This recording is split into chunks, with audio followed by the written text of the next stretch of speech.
Holla, Solar here. I hope you guys are doing well today. I'm here to do another one of my, shorter reads in this Cycle Breaker series, kind of speaking to whatever issues are coming up in this period of breaking cycles. You know, we are always breaking cycles. We live cyclically. A cycle within a cycle within a cycle is how we get through even our day, and how we're biologically created also. We're cyclical beings, but we are at a moment of breaking out of a cycle that is, an era, an eon, and as such we are breaking out. We have the opportunity, I should say, to bust out of cycles that have limited us, that have kept us stuck in cycles of suffering, as opposed to evolving and moving higher in our own ascension and evolution.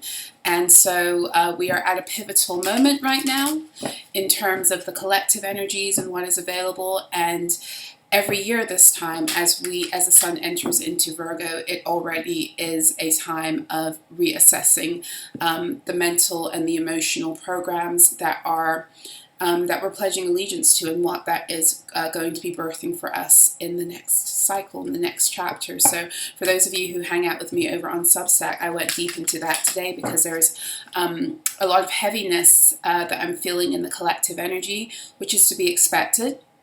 Because anytime we have a lot of ascension energies pelting the planet, a lot of solar flare activities, whatever it is that is helping us to break out of the densities that have kept us stuck, there will always be, the ebb and flow of feeling very elated and liberated, and then the heaviness of having to move away from the old timeline and anchor in the new one. The heaviness that we feel a lot of the time, it's not all doom and gloom. It means that we're still lurking in an old energy that we need to push ourselves forward and out of, which is exactly why I am here doing these readings today. This energy is highly mercurial right now, which means it is very, very fluid, the energy of now. There's a lot of Gemini energy afloat. We have Mars and Jupiter in Gemini.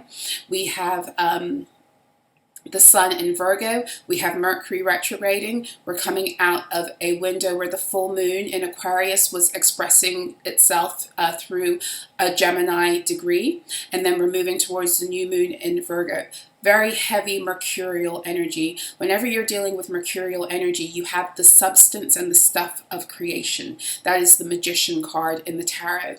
You have access to information and the ability to jump frequentially and jump timelines very rapidly, but it all will come down to what you decide to apply your mind to very specifically. Because what you apply your mind to, then you have to do the emotional alchemy. But first you have to decide in your mind who you are, what it is that you're going to stand for, where it is you're going, all of that. So right now the planets are assisting you in going far very fast, but you have to move with the speed and the fluidity of the energy, and the heaviness and the confusion that comes from time to time means that you are in some form resisting.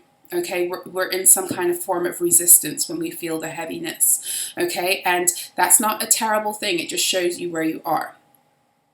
And then you can adjust. And in today's sunrise salutation, I was speaking about, I gave tips on how to work with the energy. Okay, how to work with the energy of Virgo, how to work with the mercurial energy to get yourself through these things. Okay, so for those of you who need more support in this time, I highly recommend that you join me over on Substack. Even if you don't like to read messages, I offer the messages also in audio format, and I move through these energy windows, giving you guidance at least 5 times a week through sunrise salutations, every day through daily alchemy. There's something published there every single day, and then also we have our monthly group Q&A. This is all to assist us to get through ascension.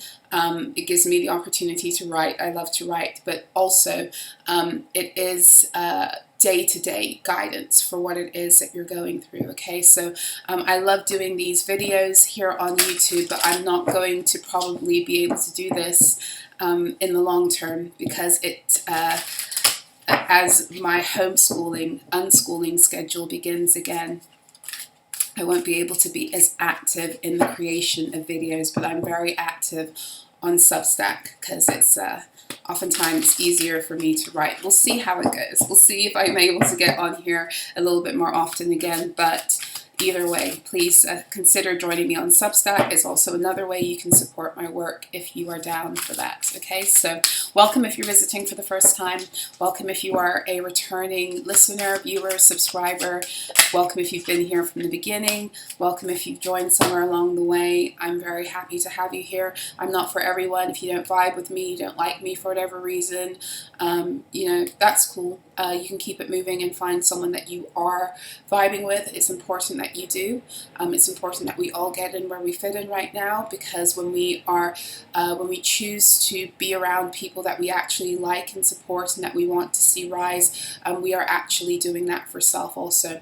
When we choose to stay around people who we can't stand, we don't want to see them do well, yada yada yada, we're actually calling that in for ourselves too. So get in where you fit in and understand and overstand. There's nothing that you're putting out towards anyone else that you're not also directing towards self. So be very, very aware of how you're moving in these energies. We all need to be, and this is the whole point of moving out of karmic situations. You're not here to be perfect. You're not here to never have a bad thought towards someone again, but you are here to regulate yourself and understand and overstand that you're not here to be living in that energy towards another being or towards yourself, and to therefore move accordingly. That's what we're here to do. We're not here to deny the truth of our hearts and what we feel towards people. You might have a very real reason as to why you don't like someone. You don't have to gaslight yourself into believing that you're so good that you don't have those feelings. We all do. Okay, so let's deal with the truth of our heart, so we stop walking around with so much heaviness and wondering why we keep on creating in our reality cycles that don't feel good. Time to take such heavy responsibility for who we are as conscious creators, as beings who wield and make our realities out of energy and the things we think and we feel. And let's start creating lives that we all love, so that we can bring that loving energy and that harmonious union back onto the earth that is only possible when we're first doing that with self and one another. Okay, so I'm starting off with the oracles of shadow and light. As I was talking, a card flew. I'm going to turn it around now. I haven't looked at it yet. We have the Violet Duchess, stifled, bored, and stuck. Number 18. 18 is the shadow. Sorry, it's the moon in the tarot. So it's dealing with shadow energies. It's dealing with those unconscious patterns that you're not aware of, that you don't want to see, that we resist seeing, that we're unable to see because, you know, some of it is veiling because of protecting the ego. Some of it is veiling that comes because we need to be protected before we're ready to go somewhere and to see something. Some of it is veiling because other beings want to pull the veil over your eyes so you don't see these things about yourself and you don't alchemize them. You know, sometimes it's going to be a little bit of all of the above. But either way, there's somewhere where you are feeling a stagnancy, feeling stuck, like you can't move forward, a blockage, and it's something that is hidden. Something that's hidden that is going to require a certain degree of shadow work, a certain degree of, well, not a certain degree, radical honesty, because that's what Virgo season calls us into being with ourselves. Virgo's season invites us to have those very deep soul conversations where we don't take any bullshit from ourselves, and in doing that, it allows us to go out into the world and not fall for other people's bullshit also. The only reason we fall for other people's bullshit is because somewhere within our own way of dealing with self, we are in some kind of form of self-deception too. You can't be, we are more easily deceived when we are deceived about who we are. Okay, and that's on all levels. That's a deception about the shadow, deception about the light, deception about how you know, we can have these emotions that flow through us that are normal human emotions and experiences that we like to discount and repress and deny, as if denying, repressing, you know, pushing down makes it not real. It doesn't go anywhere. The bitterness, the resentment, the envy, the jealousy, those lower energies that are most of the time a result of trauma. And if we don't deal with those energies, we don't heal from the trauma and rise out of those places. Those are all part of our human experience. We're not here to judge them and make ourselves feel like we're bad people because we experience them. We came to experience it. Every emotion that we have is a reaction to something. It's a message for something that's going on within ourselves.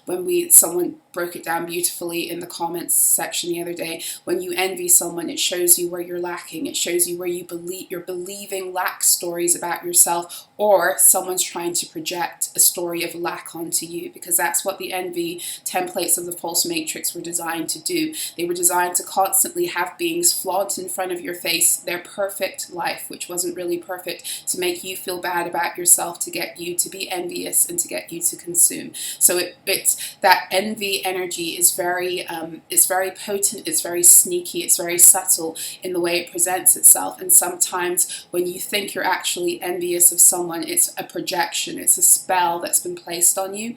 And most importantly, divinely, you are not an envious being. So you can know anytime that you are flowing in that energy that it's, first and foremost, it's a program, and the program cannot be broken if you don't address it. So that's,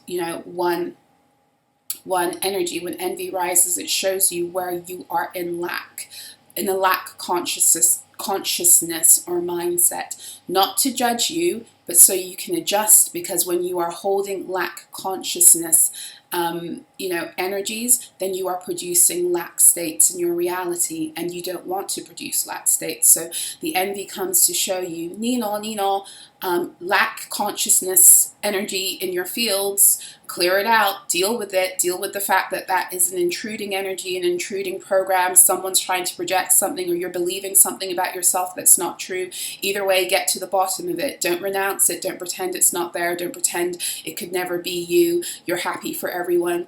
Yada, yada, yada. Don't love and gaslight yourself out of your truth. Own it, see where it's coming from, see why it's there, and then really do the true business of alchemizing it so that you can begin to create things in your reality where that no longer is a block. Okay, at the bottom of the deck, we do have strangely lonely, holding on way too tight. So yes, this is a number 17 card. The number 17 card is the card of Aquarius. It's connected to the star. In the tarot, it's also an astrological degree 17 of Leo. Okay, so this is heavy Leo Aquarius energy, holding on way too tightly to something. And what I'm sensing here more than anything is holding on way too tightly to a way of thinking about self, whether it's something that has been detrimental in the sense that it's made you less than, or whether it's something that is very egoic in nature and it was a coping mechanism before you were ready to see something. It's time for a veil to be removed. It's time for a density to come out of your fields that is now manifesting in your reality as a block, and you might not be aware that the block is manifesting in your material reality because there's something within that is wanting for you to pay attention to. Okay, the Violet Duchess, it also speaks of that violet energy that is here to be the violet flame, the clearing energy that can be that you can tune into by use of the violet flame. This is also speaking about crown chakra blocks. So crown chakra is to do with like the Aries to Gemini, kind of the first quarter of the zodiac. This is your ability to connect with your I am truth, with source messages, with your source code that gives you your true identity. So again, this message was coming through yesterday in a different way. This is somewhere where you are holding on to a false fragment of an identity that doesn't rightfully belong to you. But this feels like it's more something that is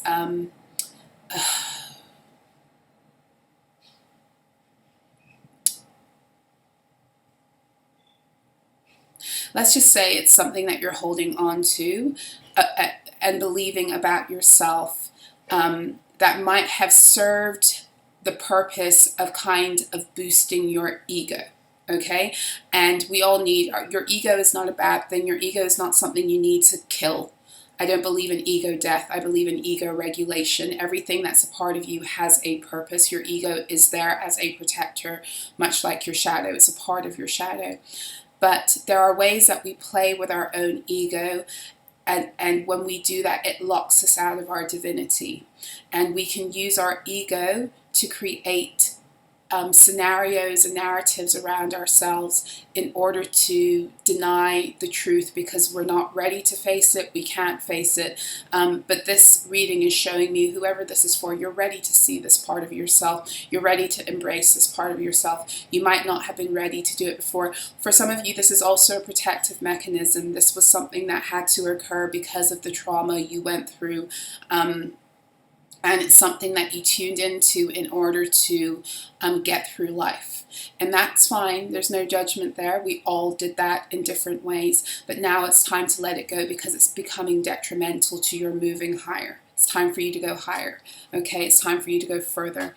I'm going to go into the Moonology Oracle deck now too. I feel like I want to go in and get a little bit more information about this. I want to also figure out more of what it is that you're holding on to too tightly, or if something is holding on to you too tightly.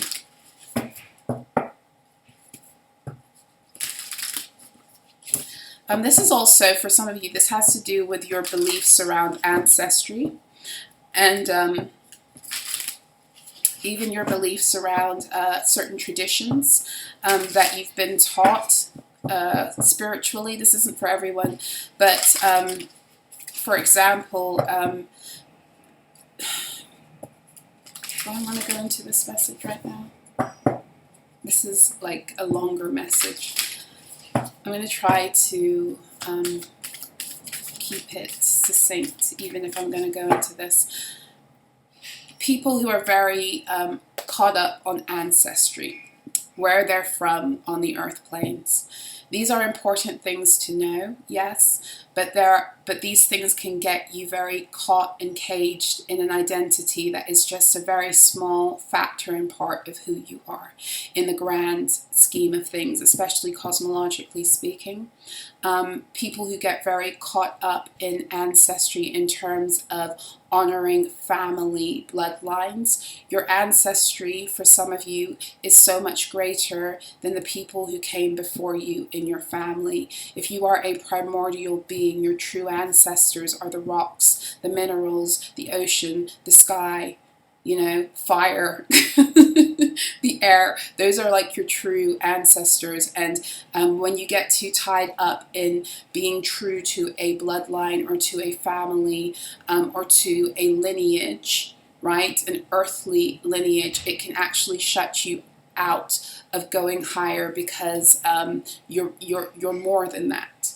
You're more than that. And as I was speaking even yesterday, I've talked about this before, some of you were placed very specifically in bloodlines to stymie you. So you don't have any real allegiance to the ancestry and the lineage that comes through your blood per se. Okay, that doesn't mean you didn't come to help and to set these people free and to do all of that, but to be overly loyal to the point of losing the grander picture of who you are can also be an issue. Even like having too much allegiance to a country, a location. You're not here to get stuck. You're not here to bind yourself to anything or to anyone. That's what they wanted you doing in the false matrix. That's why they even introduced marriage. Marriage is a form of bondage. Okay? It's even why you wear a ring on your fourth finger. It's the bonding, it's the controlling of your sacral energies, this finger right here. It's the controlling of the womb energies, and most importantly, it's the shutting down of the feminine energy and ability to connect directly with source, because marriage is a ritual that puts a woman underneath causes her to submit to her husband, whether you believe and you enact that or not.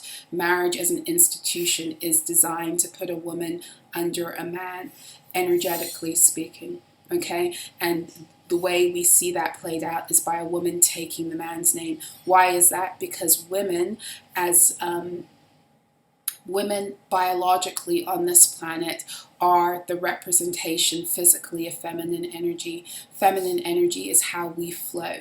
Whether you're a man or a woman, your intuition, your ability to flow, your ability to connect with source, your ability to be psychic, intuitive, all of that flows through your feminine energy, flows through the waters. So they knew that if they could get through the genders, the expression of masculine energy, controlling the feminine energy, that they could also control the way that feminine energy in general connects with the cosmos, connects with source. This is why they implemented marriage in the false matrix. This is why it's so easy to get married, but it's so difficult to get a divorce. It's a form of bondage. It's not about love. And even the original marriage contracts were contracts that had to do with property, nothing to do with love. Which is why for me personally, and no shade to anyone who believes this is my personal belief. I'm not here to argue about it. It's just how I feel and what I've been shown. And I've come a long way because I really didn't always feel this way, which is how I know this is not just something that I'm, pulling out of the air. I used to be that woman who was all about marriage and yada, yada, yada, even when I had a twin flame, I don't like when I hear all of these stories and readings in the spiritual community about soulmates getting married and this person wants to marry you and all that other stuff. It's just like, are we escaping bondage now, or are we just taking the very things that were our bondage and hyper spiritualizing it because we can't let go of a way of thinking or a form of programming because really we don't want to be alone.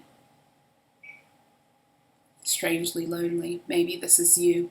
Maybe you're holding on to this idea of what you think, a relationship is supposed to be, a romantic relationship is supposed to be, and you keep on getting your hopes dashed around that because that's not what it is for you. What you're going to have is so much greater than what you're holding on to.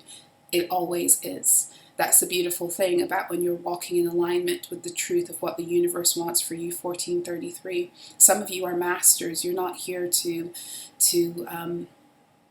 succumb to these older templates. There are people who will get married in the spiritual community. There are people who will have beautiful divine unions that end in marriage. I'm not saying that that's bad. I'm not saying that it's impossible to bring forth divinity through marriage. That's not what I'm saying at all. But I am saying that marriage as an institution was a ritual that was derived from a place of trying to trap the feminine energy and to put it under the creative control of masculine energy, which is how the inversion was also enacted on the earth planes. And some of you are here to break that curse. And so the way that you move forward in divine union is going to be different than what you think. Okay, that's a very specific message that might not be for everyone, okay?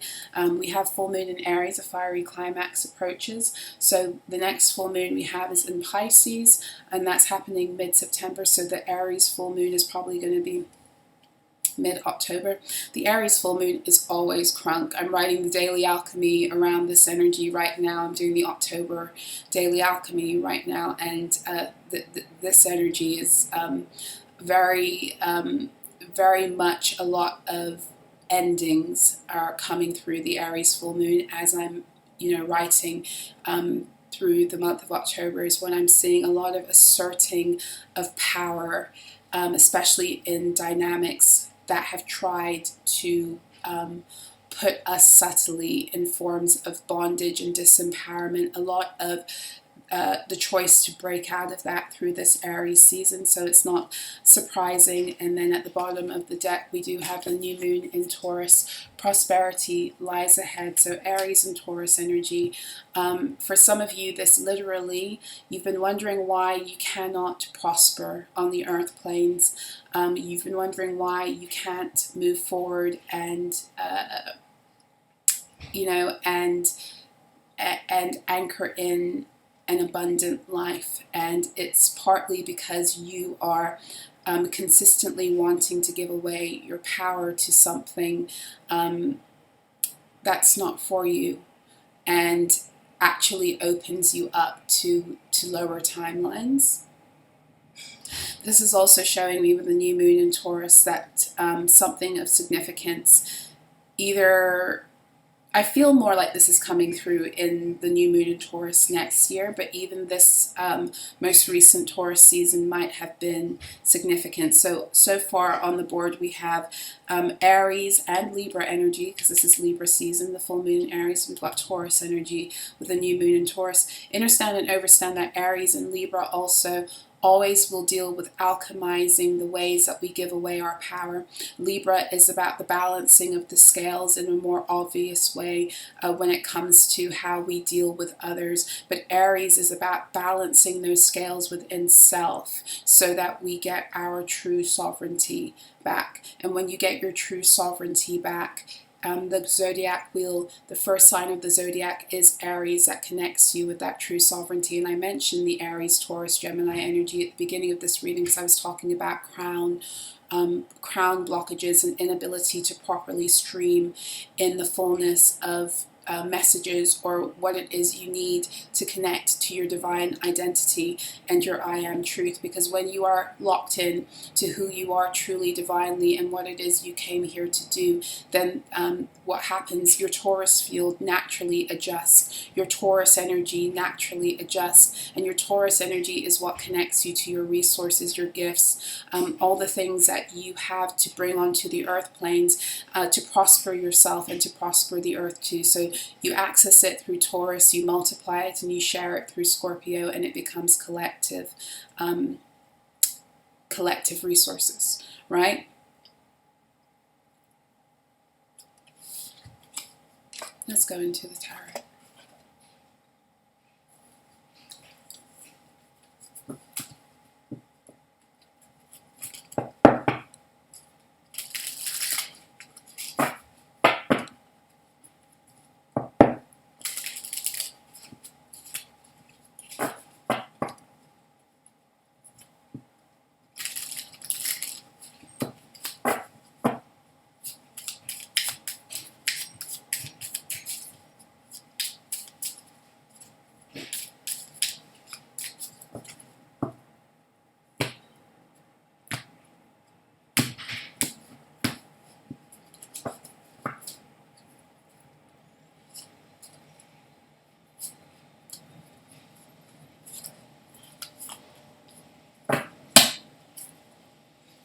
The Magician at the bottom, this is the card of Mercury, so it also connects you to Virgo and Gemini. We were talking about this right now. So it's like also you have the stuff, you have everything you need to create the reality you want. And there's somewhere here where there is a block in your ability to flow in that. And I feel like for some of you, what you might be holding on to also is this idea of needing something or someone else in order to make something happen. And here's the truth, we do need one another, absolutely, but you don't. You are completely like self-sufficient with the Magician in terms of everything that you need, including the people that are supposed to align with you. It will happen very organically as you need it. There's no need to lower yourself. There's no need to wait on someone else. There's no need to find yourself too consumed with how things are supposed to roll out with another person, very specifically I'm getting here. Let's see, Queen of Wands. Okay, so that's the overarching theme.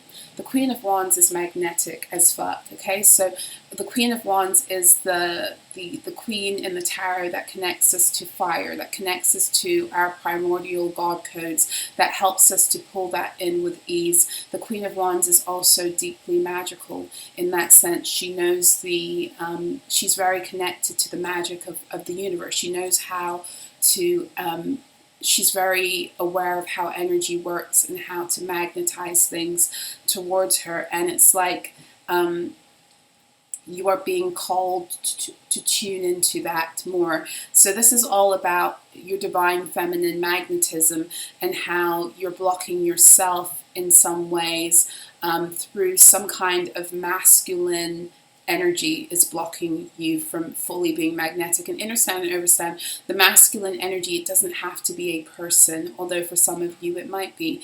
The masculine energy can literally be, as I spoke about in another reading, your obsession with doing things in accordance with what they told you had to do in the old world to be productive. That was the distorted masculine energy that was designed to block the feminine, the true feminine nature of cycles and prosperity, so that we would all be perpetually enslaved and stuck in cycles. Okay, so this could even be a mindset that's too aligned with distorted masculine energy that is designed to block you. For some of you, it's this idea of needing a divine counterpart, a divine masculine, or your mission is supposed to fold with them. For others of you, it's like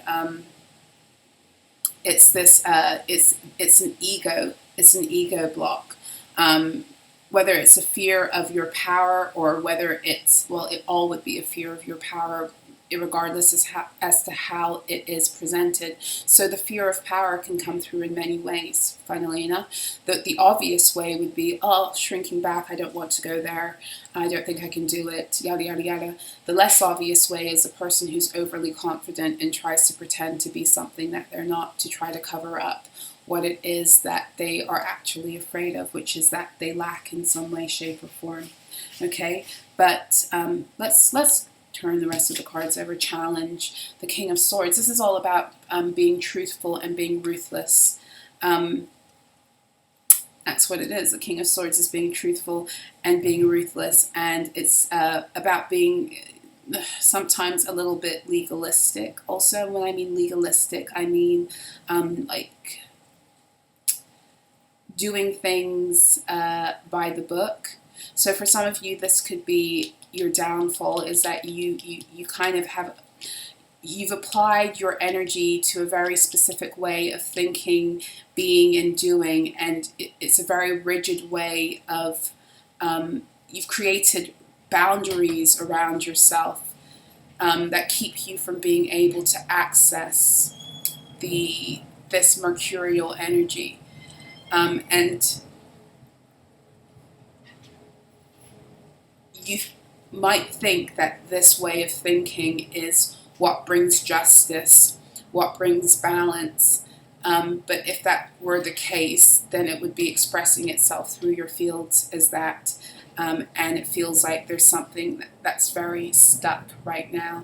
And so the King of Swords is also, he don't play around when it comes to 1444 on my clock. He don't play around when it comes to getting to the nitty gritty of the raw details that make up truth.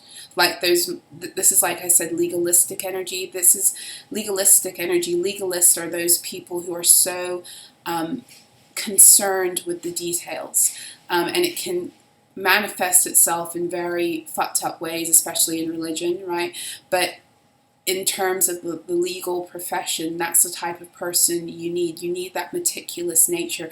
You need that, the King of Swords, although it's air, it's very Virgo in nature also. The Queen of Swords is actually Virgo and Libra, but even the Virgo energy does express itself, in my opinion, through the King of Swords also, because the King of Swords is so hung up on getting to the bottom of the truth that, like I said, he doesn't really give a fuck about how you feel. He don't give a fuck if you hurt your feelings. If your feelings are hurt, we're going to get to the bottom of this, and we're going to make sure that the scales are properly balanced, regardless as to your feelings. So some of you are being called to be a little bit more ruthless with some of the stories that you've allowed to run amok in your fields when it comes to, you know, about yourself, your ego. It's time for you to put your ego in check. For some of you.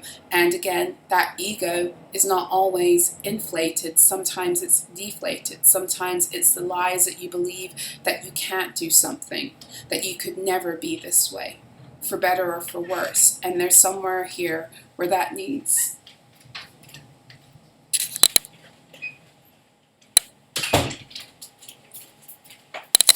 There's somewhere here where that needs to be put into check, be put into balance.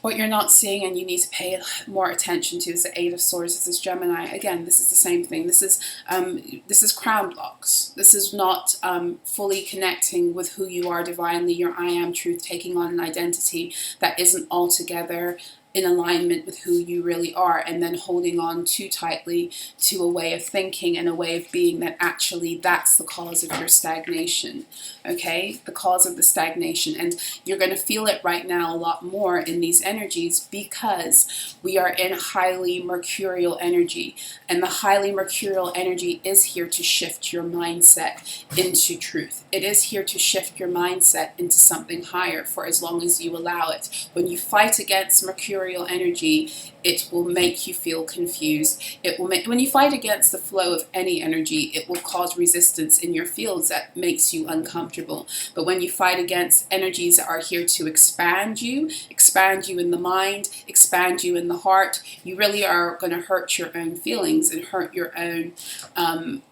way of moving in the world if you don't understand and overstand that these energies are here to ultimately liberate you higher. But you must let go of what it is that has been your captor and has been masquerading itself as being your benefactor or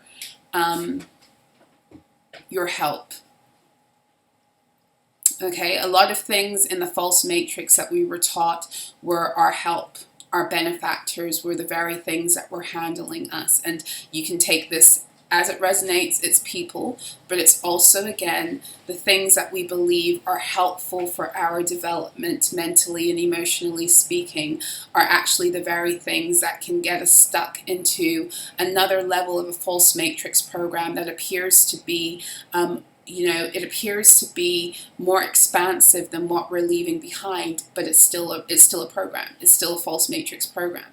It's like when I first began to do tarot and get into, more into pursuing my own spiritual skills, etc. There were many traps that I fell into, and I wouldn't call them traps because they were places I needed to be. They were levels that were higher than where I had been. I'd been a born-again Christian, okay? I'd learned what I had to learn through that experience. I learned a lot about spiritual law. I learned about scripture. I learned about warfare. I got a good foundation through being a born-again Christian, but had I stayed there, I would be bound to this matrix still. And even as I elevated through my twin flame dynamic and my psychic gifts were activated through him, if I'd stayed there in that mindset of the world, and even though it was more expanded than what I had left behind, I would still be stuck in the matrix.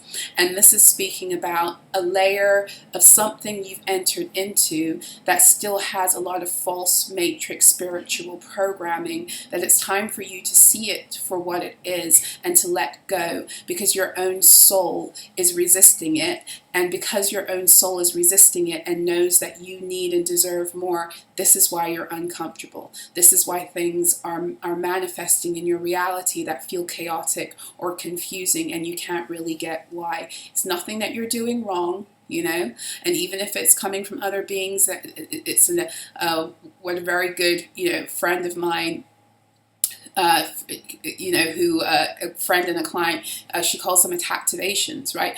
Even if they are coming from energies that are being projected at you from other people, it doesn't matter, because at the end of the day, it has no real pull on you if the mindset that supports the spell work doesn't already exist within you. And that's the point of the attacks at this level. They're here to show you when somebody attacks you, whether it's consciously, unconsciously, mentally, emotionally, what we call psychic attacks, spiritually and purposely through spell work, it doesn't matter. When they attack you, all they're showing you are your vulnerabilities. And your vulnerabilities are there not because you're weak. They're there because they're showing you those areas where you still need to sharpen, because because you're not in alignment yet. You're on your way, but you're not in alignment yet with the next level of your truth. We break out of these things layer by layer, and sometimes we think when we've graduated to another layer that we've arrived, and you haven't arrived until you're free.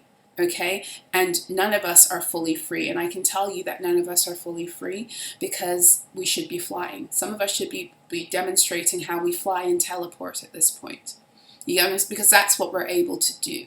Okay, so when I start seeing people do that with ease, then I'll know, okay, you get into a level of freedom where you really can say you're free of the false matrix. But right now, we are still breaking through layers, and we're breaking through some of the toughest foundational root, seed point, inception energies that this false matrix energy entered through, right? So this is the Aquarius Leo energy of the number 17. So this part of the journey, you know, it's really not for people who don't want to do the work of seeing everything, every way they fall and prey to these spells. You know, if you have this idea of who it is you want to be in the world in terms of a spiritual persona, you're still stuck in the false matrix. We're not here to hold on to spiritual personas. We're here to be who we actually are. The fullness of our darkness, the fullness of our light, the fullness of our beauty, the fullness of our ugliness. Okay, so this reading's going on a little bit too long. Guidance, Page of Pentacles. There's a new way that you are being called to walk as in the world, materially speaking. So the pages will always speak of cycles that are not new, but they're beginning on another level based upon the wisdom you've accrued from the Ace through the 10. So pages are like Ace energy, but they come with the wisdom of going into the cycle because you've already in some way, shape or form gone through it before. So the Page of Pentacles is here because it's time for you to kind of walk the walk. A lot of us talk the talk. We're very good at speaking a good spiritual game, right? But walking the walk comes from the application of the wisdom in the heart space. So it's one thing to say, I'm a multidimensional being, I'm limitless, I'm yada yada yada, I'm this, I'm that. Yes, you are. Yes, I am. So why aren't we doing it yet? Let's be real. Why aren't we fully there yet? Well, because there are still things that we must alchemize in our fields and in our realities that are the blocks that keep us from there. And those be the blocks that right now only the bravest of souls are willing to go deep and to see their complicity in their own enslavement and their own binding. You know, for as much as we can be upset about the way other beings have treated us throughout many timelines and lifetimes, at the end of the day, the only one who's responsible for your ability to rise back up is you. It's me. So where are we still courting things that are our blocks? Let's stop looking at what everyone else is doing and has done to us.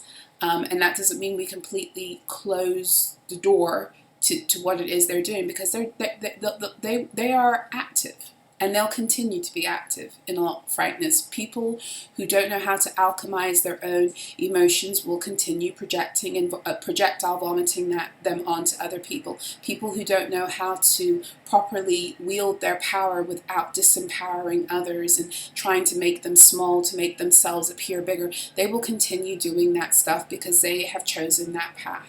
That's not your problem. That's not my problem. Our focus right now is making sure that those energies and those beings can't even come near us anymore, because we're so rooted in our truth and rooted in ourselves. You know, and this is who this reading is for. This reading is for someone who is ready to go to that level that is going to require such profound amounts of self awareness and self-responsibility for everything that you create. You create with your thoughts, you create with your feelings, you create by wanting to hold on to egoic ideas about who you are instead of your truth, because you're afraid to face an aspect of self. It's time to let that go, and you're brave enough to do it, and you've got the resources to do it, and you're equipped and you're called to do it if this is your reading. So I've written about this, I've said it before, I'll say it again. You hear a lot about Armageddon in the last days, that last battle. Many of us are in last battles, but your biggest enemy right now is not the karmic family, the karmic ex. The biggest enemy is those energies within yourself that that still want to subtly and covertly connect you to karmic cycles, because you don't want to take responsibility, or you're not able to see the subtleties and the covertness of what has been dominating your fields. Whether those are also the parasite energies I've spoken about, or whether that is, programming. A lot of it's religious programming, spiritual programming, that this is how things are supposed to be, or, no, let it all go. Let go of what you think things are supposed to be, or who you think you are based upon what it is you've been told is possible, and really begin to tune into the blueprint, your true blueprint, and begin to accept all parts of yourself, every single part of yourself. And that's for all of us. Every mask must come off, every lie must be exposed, everything that has kept us from being who we truly are must come undone. And this is why the cycle is exciting, because what it's going to open us up to is our infinite, multidimensional potential, and we're going to be able to bring that magic back down here on the earth planes. But it's going to take real deep, honest soul work, perseverance to get there, and faith, and radical honesty. I use that phrase there. If you've been rolling with me for a while, once Virgo season comes around, that phrase always comes out. Radical honesty. Get used to it. You'll be hearing it from me a lot here in this space and on Substack over the next month. That's what Virgo challenges us to be, because everything that you want and actually deserve, your birthright, is on the other side of the lies. And these are the tiniest, remember, Virgo is also Pisces' sister sign. And Pisces has to deal with the closing out of cycles and all the insidious, hidden, covert lies that keep us stuck. And really where it keeps us stuck is in the heart space. It's where we've attached emotion to places, things, mindsets that we really should not be attaching emotion to. And in our emotional attachment, we are easily led astray. How many times have all of us done that? We've made decisions where we've rejected ourselves, ultimately because we were too attached to a person, attached to an idea, attached to a job, attached to an income, attached to a title, attached to an outcome. If we are truly free, we are attached to nothing. We flow like water. And so, where are these areas in your life where you have still formed attachments? Where are you attached to a way of thinking about yourself?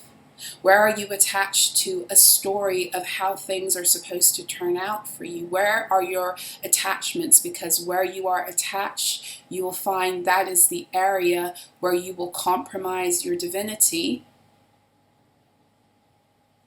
for the attachment.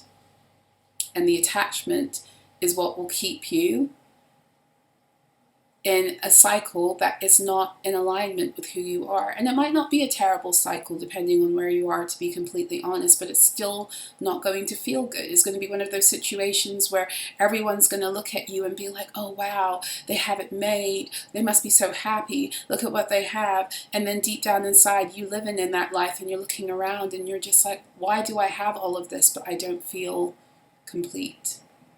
You didn't come here for that. You came here for the whole shebang. You came here for the 10 of Cups and the 10 of Pentacles. Okay, so I've gone over time. This is what I have for you. I look forward to seeing a few of you in about an hour if the reading gets out before then. And yes, I have my midweek group check-in session with a live card pull and personal guidance next Wednesday, as well as another one coming up next Saturday, August the 31st, and that one is more oriented towards preparing us for the new moon in Virgo, because the new moon in Virgo, it is an opening of the gates of materializing your new earth contracts. It's happening through that new moon energy, and Virgo is about aligning you to make you ready for the material. It's why the minor arcana cards in the Virgo, the minor arcana cards of Virgo in the tarot are the 8, 9, and 10 of Pentacles. They are the cards that have to do with legacy, material legacy. Not the legacy you were taught in the old world, legacy that is connected with who you are divinely and what it is that you have managed to grow and accumulate on the earth planes to make the world better because you showed up being yourself. So this energy is about, do you want a 9 of Pentacles life?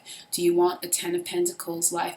Virgo shows you how to do that honestly by locating that first in self. You cannot truly have a 9 or a 10 of Pentacles life if you have not first located and activated that in self. Okay? So I don't bullshit. I tell you as it is because I want to see you actually have something. I don't want you constantly listening and not being told of what it is you have to do, that this is work. It's real work. It's not just listening to readings and hoping and wishing on a star and asking God to save you. That won't get you anywhere. Or it will only get you so far, but it will keep you in your suffering. So, yeah, that's what I have for you. I know that wasn't like the fuzziest of readings, but that's what's coming through, and I gotta be true to myself, and I gotta be true to my guides, and I gotta believe that this message is here for someone. I know it's here for me. I don't sit down here and tell you anything that I don't have to sit down and take accountability for within myself too. And that's where we are, that's where we find ourselves. So again, this is why I say I ain't for everybody, and for good reason too.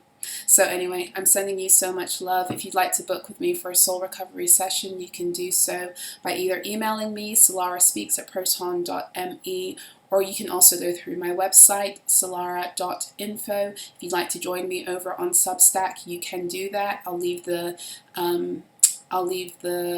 link below if you'd like to join me over there. What else? My decrees are still up on my Ko-Fi shop. They are there for free or by donation. So Virgo season, I was sharing in that article today, Virgo season is a wonderful time to work with your throat, work with decree work, affirmation work, using your voice to state who and what you are. Virgo season, Libra season, Scorpio season, Sagittarius season, all very powerful windows of time to do decree work. Decree work is always powerful, but there are certain windows where when the scales are being balanced, integrations coming through, when you're in a season of justice, where decrees can be even more powerful, showing up in spiritual court and creating decrees can shift your reality very quickly. So if you'd like to utilize my decrees as they are, go for it. I will always say it's even more powerful if you are able to create your own use mine as a template, use them as inspiration, understand and overstand some of your spiritual rites of passage through my words, but then go back and write your own. It also gives you a very real heart link with the words that you're speaking, which then helps to anchor them in more in real time, makes them more powerful. Okay, so I will see you guys again soon for another one of these readings. Take care.